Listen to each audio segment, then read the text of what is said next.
Cheryl. Germ. I'm going to put that on my watch list. Thank you very much. Always appreciate it. Hey, folks, by the way, there's a new poll from the Financial Times that shows that Americans are actually becoming more pessimistic about the prospects for a quick economic recovery, all of this in the wake of COVID-19. And I think this provides the perfect backdrop for two potential October surprises that could keep President Trump in office. I'm going to bring in author of They're Not Listening, Ryan Girdusky. Ryan, I think the fact that Americans in this poll are looking for a slower economy and more coronavirus cases gives this administration a chance to step up to the plate and prove everyone wrong for a so-called October surprise. What's your overall thoughts on all of this? Yeah, I think that the coronavirus offers a tremendous opportunity to the Trump administration to restructure our economy to make it more beneficial for working class people. That is what FDR did after the Great Depression.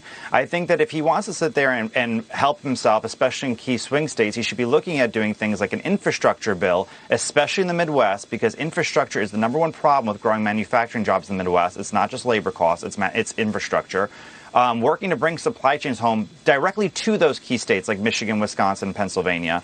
And then I think he should be looking at doing a pharmaceutical pricing overhaul. I think those are things you can get a lot of Democrats and independents behind, and I think that would absolutely benefit himself. But more importantly than that, contrast himself to Joe Biden. Joe Biden keeps saying, I'm going to bring you back to normal. What was normal? Normal was a declining Midwest. Normal was a declining middle America for 30 years. While Silicon Valley got rich, while Wall Street got rich, while the Chinese Communist Party got rich, it is throwing America backwards into an economy that doesn't work for all Americans. Wages were not growing like they were when President Trump was in charge. So I think that's really, really important. Talk about that Joe Biden wants the economy of the past that wasn't working for you when wages weren't growing, and he wants the cultural revolution of AOC in the future for the next 30 years. That's not going to work for the average American. And talk about those victories he made pre-coronavirus and how we can get them back there and even make the economy even better for working class people.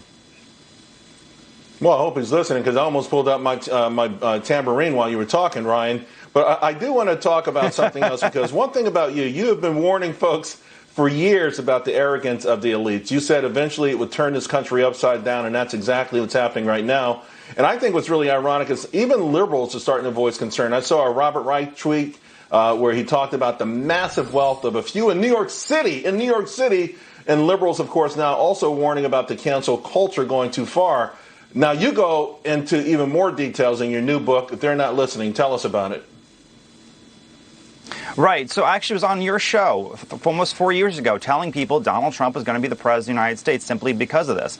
Because elites around the world, whether they be in New York City or Silicon Valley or London or in Singapore, wherever they may be, sat there and promoted an ideology and an orthodoxy that did not work for most Americans and most people around the globe. So things started progressing from Hungary to Switzerland to Italy to Brazil to the United States, where national populists were elected because the elites had a program on immigration, on foreign policy, on an economy that just simply did not work for average people. And the more the angrier the people got, the less the elites were willing to listen. And we saw with Donald Trump, even when he was elected, the deep state in Washington, D.C., the establishment in the Democratic Party and the Republican Party refused to push through a lot of his agenda. And so this second term has to be what he's promised to do during the first, finish everything he wants to do during the first, and really deliver for working class people.